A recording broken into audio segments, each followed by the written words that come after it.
All right, diving in today, and we're going to be looking at something that's, well, I mean, it seems simple on the surface, but it's actually a pretty tricky philosophical question. Pictures, how do they, represent things? Yeah, it's one of those things you don't really think about until someone asks you point blank. Like, how does a flat canvas with some colors on it actually show us, say, a bowl of fruit or a person or a landscape? Right. For centuries, philosophers were obsessed with words and meaning, how language works. But pictures, well, they kind of got pushed aside until, I guess, the mid 20th century. Yeah, 1960s really, that's when things got going. Two books were hugely important. Gombrich's Art and Illusion and Goodman's Languages of Art. Ah, Goodman. Always got to bring the logic, right? Exactly. But that contrast is actually what makes it so interesting. You've got Gombrich coming from art history, thinking about how we actually see, how our minds work with images. And then you've got Goodman, super rigorous, wanting to systematize everything, saying pictures work like any language. And for this deep dive, we're going to try and give everyone a clear path through this, not assuming anyone's an expert, but also, not talking down to folks who've thought about this stuff before. Using the Stanford Encyclopedia of Philosophy as our map, I guess. Right. And hopefully by the end, you'll have that aha moment, like, oh, now I get how pictures actually work. It's like a philosophical cheat sheet, but the fun kind, Exactly. So to kick things off, let's start with what seems like the most obvious answer. Pictures represent things because they look like them, right? Resemblance theories. I mean, it's right there in the name. And it goes way back, too. Plato is all about mimesis, art imitating life, copying shapes and colors. Like a good drawing of a dog, we say it's good because it resembles a real dog. Simple as that. It's tempting, right? Show someone a realistic landscape painting, and they'll probably say, well, it's a mountain because it looks like a mountain. But Goodman, he was never one to let intuition off easy. He basically said this whole resemblance thing, it's way more complicated than it looks. Yeah, his famous quote is, "More error can hardly be compressed into so short a formula." Kind of harsh, Goodman, but okay, lay it on us. What's wrong with resemblance? Well, for starters, think about what resemblance actually means. If something resembles something else, that goes both ways. A picture resembles a dog resembles the picture. But representation, it's not like that. A picture represents a dog. The dog doesn't represent the picture. There's a direction to it. Oh, I see what you mean. It's like a one-way street. Exactly. Plus, a picture might resemble a copy of something more than the original. Think about a photo of a photo. It looks more like that second photo than the original scene, but it still depicts the original scene. So just looking alike, it's not enough. So is resemblance just completely out the window then? Not so fast. Some philosophers argue that even if it's not the whole story, resemblance might still explain what makes something pictorial specifically. Like what makes it a picture as opposed to, say, a description? Right. A portrait and a written description can both represent the same person, but the portrait does it visually, with resemblance, while the text uses words. It's like the word now. It refers to a specific time by being simultaneous with the act of speaking. Simultaneity, it's like resemblance in that it goes both ways, but now still manages to pick out a unique moment. Maybe resemblance to something similar for pictures. That's actually a really neat way to think about it. It's not just about representing, it's about representing in a specifically visual way. But what about pictures of things that don't exist, like Zeus or a unicorn? How can a picture resemble something that's not even real? That's a big one, a classic challenge to resemblance theories. There are a few ways to think about this. One is that maybe fictional characters, even though they don't exist physically, are still a kind of abstract entity. And the picture resembles, our idea of that entity. So it's not about resemblance to a physical thing, but to a concept. Right. Or some argue that you don't need something to physically exist to be the subject of resemblance. As long as it's identifiable through descriptions and conventions, you can still have a picture that resembles it. But then there's another issue, right? What about genre pictures? Like Portrait of a Bearded Man. It's not depicting a specific person. Ah, yes, the generic case. John Hyman, he makes a really helpful distinction here. He says the word resemble can work in two ways. Sometimes it's about a direct relationship between two things, like my dog resembles your dog. But other times it's more about a quality, like that cloud resembles a dragon. We're not saying the cloud is actually related to a real dragon, just that it has some dragon-like features. So with genre pictures, it's more about resembling a set of characteristics, not a specific individual. Exactly. It's like it depicts something as having those features without needing a specific thing to point to. clever. Now, I remember Goodman and Gombrich had this whole no innocent eye thing, too. What was that all about? Ah, yes, their point was that the way we see the world and the way artists depict it, it's not just about passively recording what's out there. Our experiences, our culture, our interests, all of that shapes how we see things. They were pushing back against this idea, popular with artists like Ruskin and Monet, that the goal of painting is to capture pure, unfiltered visual sensations. Like, just paint what your eye sees, no interpretation. Exactly. But it's important to note that not all resemblance theories rely on this innocent eye idea. Just because a picture represents something by resembling it doesn't mean you have to believe in a completely objective way of seeing. So it's not an all-or-nothing thing. Resemblance can still play a role, even if we acknowledge that seeing is always influenced by who we are and where we come from. Right, and contemporary resemblance theories have had to become much more sophisticated to deal with these kinds of criticisms. Like Dominic Lowe's, he really stressed the importance of specifying in what respects a picture resembles its object. He had this idea of the diversity constraint any good theory has to be able to explain the huge variety of artistic styles, not just photorealism. And John Hyman, he really dives deep into this whole respects thing with his theory. Right? Oh, absolutely. Hyman, he's all about precision.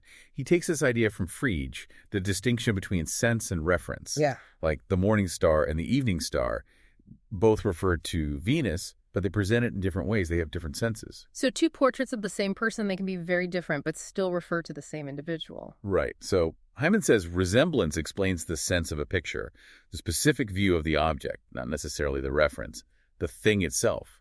And he has this concept of occlusion shape, basically the 2D outline of an object from a specific viewpoint. He says that's an objective optical property, not just subjective perception. So it's measurable, not just in your head? Yeah, exactly. And his shape principle states that depiction happens when the shape on the picture surface matches the object's occlusion shape from that viewpoint. That matching of shapes, that's what creates the sense. Then the artist's intention comes in to determine the reference, what the picture is actually of. And our own ability to recognize things helps us understand what we're looking at. Like a silhouette. The shape gives us the occlusion shape, and we recognize it as a person's profile. But this all seems very focused on viewpoint, very literal. Hasn't there been pushback against that? Definitely. Some argue that it's too biased towards a specific way of seeing. And what about pictures of things that don't exist? They don't have real occlusion shapes. There are also questions about how precise these shapes really are in real life. Things are fuzzy and pictures use lines. Plus, doesn't it rely too much on how humans see things? Right, like other animals might see and represent things totally differently. Exactly. Then there's Catherine Abel. She also uses resemblance, but with a big emphasis on the artist's role. So it's not just about optics and shapes anymore. Right. She leans on Grice, the philosopher of language, who talked about how we understand each other's intentions in communication. She says that the relevant resemblances, the ones that matter for depiction, are the ones the artist wants us to notice, the ones that help us identify the object. So the picture resembles the object in those specific ways the artist chooses. It's about capturing the overall appearance, but that appearance is shaped by the artist's intentions. Exactly. And for non-existent things, she talks about potential resemblance, like a picture of a golden mountain resembles what such a mountain would look like if it existed. Plus, make-believe plays a role. And because her theory doesn't say there's one set of resemblances that matter, it can handle all sorts of styles, satisfying Lopes's diversity constraint. But what about Lopes's other constraint, the independence constraint? He said we should be able to see the resemblance without already knowing what the picture represents. How does that work if it all comes down to the artist's intentions? Yeah, that's a tough one for Abel. She admits it's a challenge, but she argues that there are usually enough clues in the picture itself and in the context where we see it to guide us towards the artist's intended resemblances. So it's not like we're just randomly guessing the artist's mind. There are hints and clues that help us make sense of it. Exactly. Okay, so we've spent a lot of time with resemblance theories. Ready for a completely different approach? Hit me with it. All right, enter conventionalist theories. Here, the idea of resemblance takes a back seat. It's all about learned systems, conventions, like language. So pictures are more like words than like mirrors. Exactly. Resemblance theorists often see this huge divide between pictures and language. But conventionalists, they see the similarities. It's all about shared rules, learned symbols. Think about early 20th century art. People like Jacobson, they were challenging the idea that art had to be illusionistic, They were saying even the most realistic styles, they work like languages with their own grammar and vocabulary. And this is where Goodman comes in, right? With his full-on conventionalist theory. Absolutely. He said denotation, a specific kind of reference, is at the heart of all representation, and it has nothing to do with resemblance. He even said a picture that represents an object refers to, and more particularly, denotes it. Denotation is the core of representation and is independent of resemblance. No room for ambiguity there. So, for Goodman, a picture of a cat represents a cat not because it looks like it, but because it denotes it. Like the word cat denotes a cat. It's about convention, not visuals. Exactly. And he went even further, saying that predicates like is furry and names like whiskers, they basically do the same thing, semantically speaking. An object has properties because predicates apply to it. A picture denotes something, and that's why we see it as having those properties. Resemblance becomes a side effect, not the cause. Wow, that's a pretty big shift from how we normally think about pictures. Now, Goodman also made a big deal about the difference between pictorial and linguistic systems. How did he see them as different? He said pictorial systems are analog and relatively replete. Linguistic systems are usually digital and, well, not as replete. Analog, in this case, means it's dense, both syntactically and semantically. Syntactic density means you can always find something in between two elements. Think of colors. You can always find a shade between two shades. Semantic density means the system can denote a continuous range of things. Language, on the other hand, it's digital. It has discrete units, like letters. So pictures are smooth gradients, language is blocky pixels. In a way, yeah. Repleteness is about how many properties of the symbol matter for its meaning. In a painting, the thickness of the line, the exact color, the texture of the paint, all of that can contribute. But in writing, different fonts for the same word don't change the meaning. So pictures have a lot more information packed into them, visually speaking. Right. And based on all this, Goodman made 3 big claims. First, that depictions are part of these analog dense and replete systems. Second, that depictions and descriptions are equally artificial, equally conventional. And third, that denotation is the key to all representation, including pictures. Of course, all 3 claims have been fiercely debated. Let's take them one by one. That first one, about analog and replete systems, what were the problems there? Well, the idea of density relies on ordering. Goodman wasn't initially very clear on how pictures are ordered in a dense way. Later, he talked about discriminability, how easily we can tell 2 pictures apart, but some argued that this kind of sneaks resemblance back in. Plus, what about digital photos? They're definitely pictures, but they're pixel-based, not continuous. And then you have things like analog diagrams, which are dense and replete but not considered pictures. Even within pictures, a simple outline drawing is less replete than a detailed painting, but they're both pictures. So the categories get blurry, they don't always fit neatly. What about that second claim, equal conventionality? The main challenge was this idea of natural generativity, put forward by Scheer and Volheim. They said if you can recognize a cat picture, and you know what a dog looks like, you could pretty easily recognize a dog picture. There's a transfer of knowledge. But if it was all convention, like language, knowing cat wouldn't automatically help you with chin for dog. It's like there's some inherent visual logic that goes beyond just learned symbols. Right. But then again, some conventional systems, like guitar tablature, they also have a kind of natural generativity. So the line might be blurrier than Goodman thought. Interesting. It's not so simple to separate the natural from the conventional. Okay, what about that third claim, denotation being the core of it all? That's where things get really tricky. If a picture denotes something, what determines what it denotes? Like, why does Goya's portrait denote the Duke of Wellington? What's the connection? Wittgenstein, he said it's the artist's intention, but Goodman rejected that. He said denotation is just about the picture's features and the rules of the system, nothing to do with the artist's mind. But then, doesn't that mean a portrait could denote anyone who looks like the person, not the specific individual? Yeah, that's one problem. And what about inaccurate portraits? If it's all about the picture's features, how can a portrait be wrong? Kripke gave this example of someone calling a man drinking a daiquiri, the man drinking a martini. If reference is fixed by description, a wrong description wouldn't refer at all. So if the picture describes the wrong person, it wouldn't denote anyone. Right. And then what about pictures of fictional things, like Pegasus? Goodman said verbs like depict or represent are ambiguous. Sometimes they're relational, directly linking picture and object. Other times they're classificatory, just putting the picture into a category. So pictures of non-existent things, they're like predicates with no real referent, like flying horse. We understand what a centaur picture is, even though centaurs don't exist. Exactly.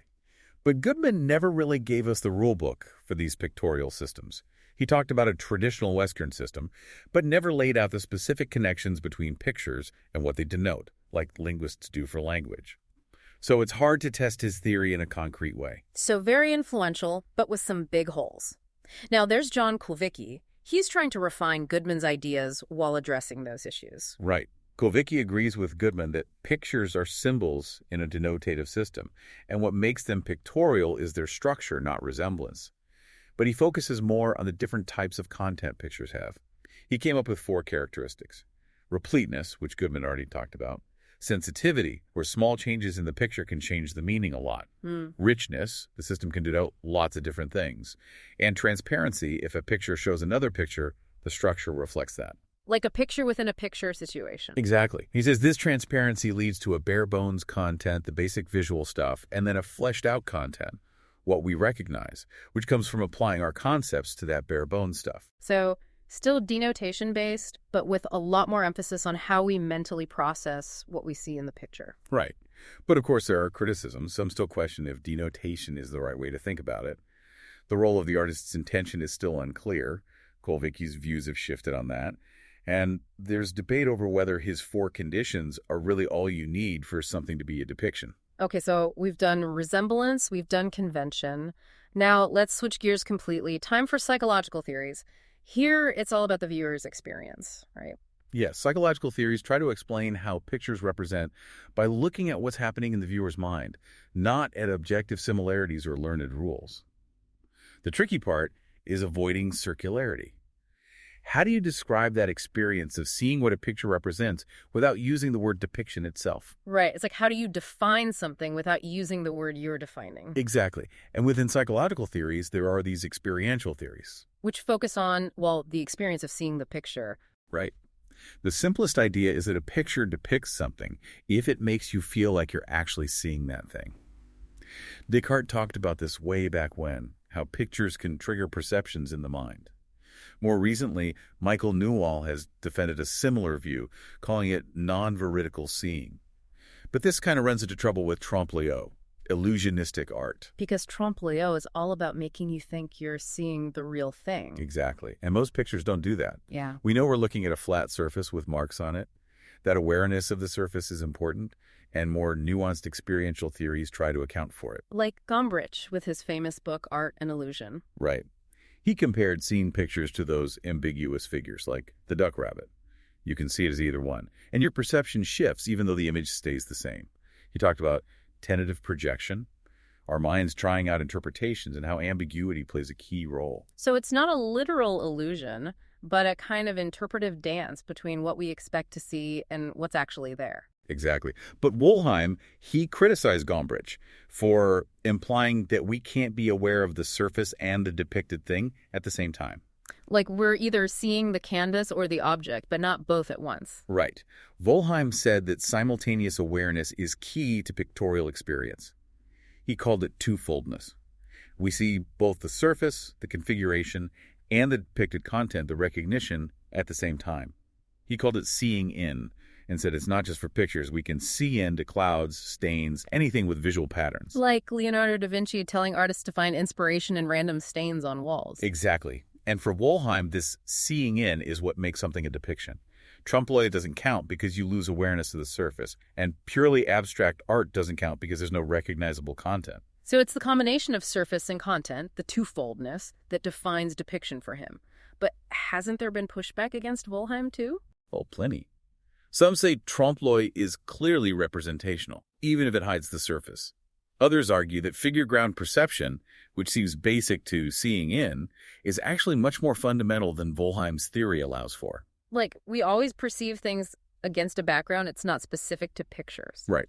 There are also questions about the artist's intention. Does the artist get to decide what the correct seeing in is? And some say Wollheim's description of seeing in is too vague.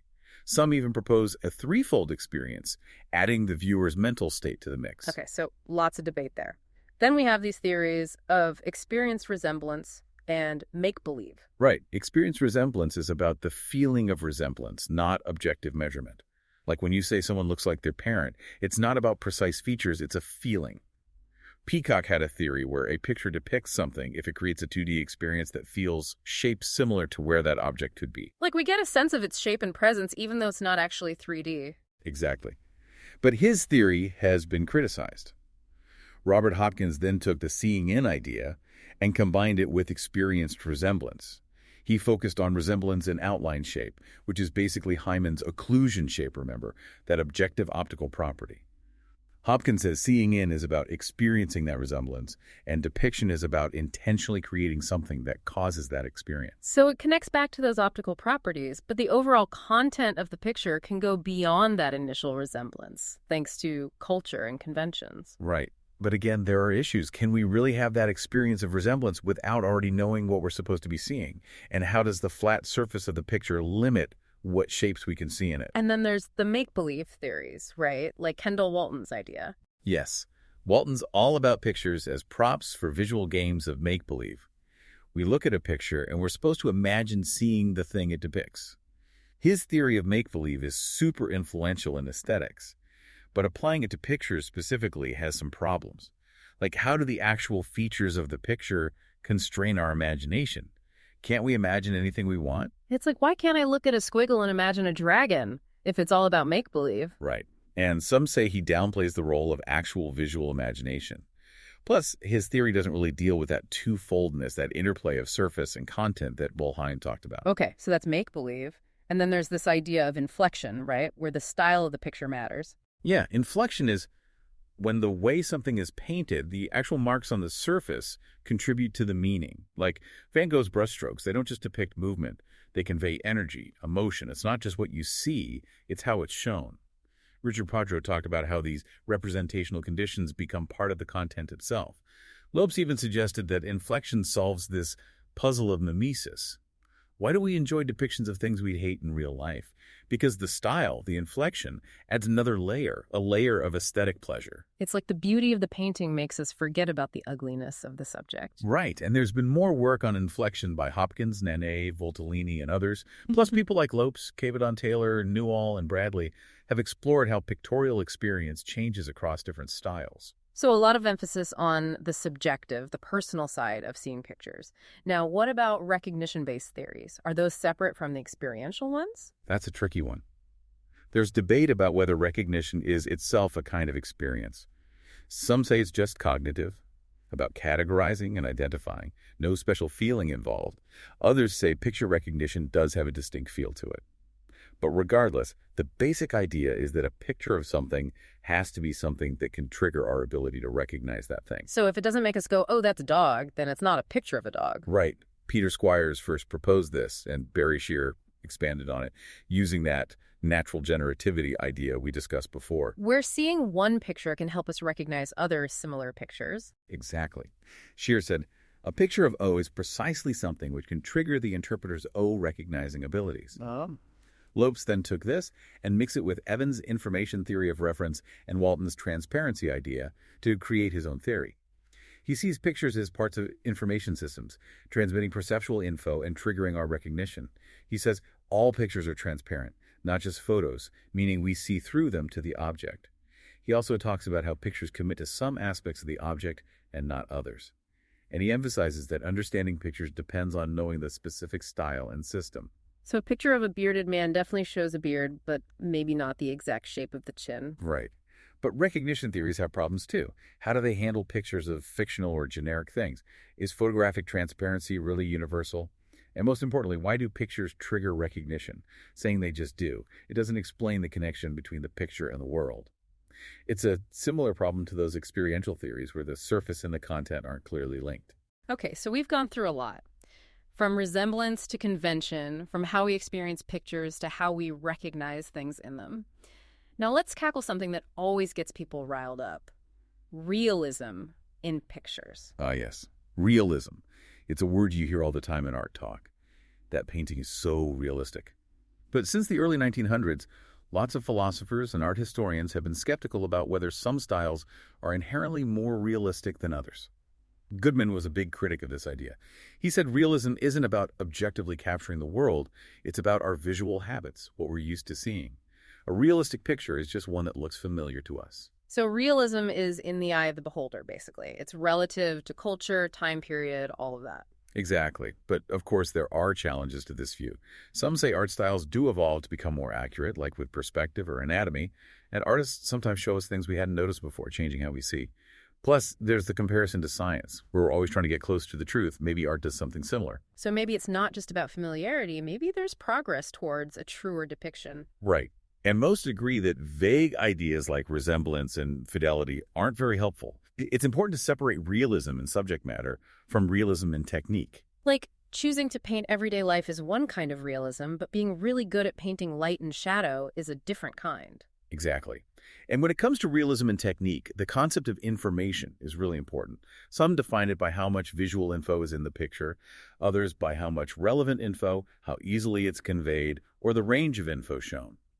John Hyman has this more nuanced approach, where realism and technique has three aspects: accuracy, faithfully depicting stuff; animation, showing movement and expression; and modality, the expressive potential of the style itself. And he uses that analogy of art styles being like languages to actually support his view. Right. People often say, art styles are like languages, none is truer than another. But Hyman flips this. He says, just like languages have different expressive power, so do art styles. Some styles can convey a wider range of information, more subtle nuances, just like some languages are better at expressing complex ideas. So it's not about copying perfectly, it's about the tools the style gives you to represent the world. Exactly. Well, that was quite a journey. We've covered so much ground, from basic resemblance to complex theories of convention, experience, recognition, and even realism. It's amazing how much thought has gone into this seemingly simple question of how pictures represent the world. And the debate is far from over. There's still so much to explore and understand. This deep dive was about giving you a good overview, a solid foundation for thinking about this stuff. But now it's your turn. What do you think? How do these different theories change how you look at pictures, from cave paintings to digital art? What does it mean for someone to truly see a picture, to understand it not just visually, but intellectually? That's something to ponder. And we encourage you to keep exploring. Read the works we mentioned, dive deeper into the philosophy of depiction. It's a fascinating journey, and we're just getting started. Absolutely. Thanks for joining us on The Deep Dive.